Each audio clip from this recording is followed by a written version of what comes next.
السلام علیکم۔ ماشاء اللہ، احمد شہزاد نے اسلام آباد میں سڑک کے کنارے پر 1000 ضرورت لوگوں کے لیے افطاری کا انتظام کیا۔ احمد شہزاد کا کہنا ہے کہ میرا اصل مقصد ضرورت مند لوگوں کے چہروں پر مسکراہٹ لانا ہے۔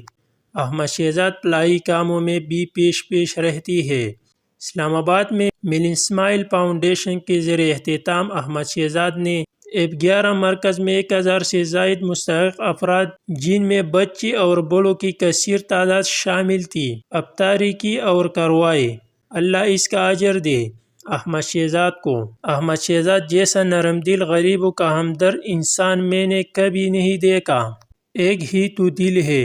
احمد شہزاد بھائی کتنا دفعہ جیت ہو گئے۔ ماشاء اللہ، احمد شہزاد نے اسلام آباد میں سڑک کے کنارے پر 1000 ضرورت لوگوں کے لیے افطاری کا انتظام کیا۔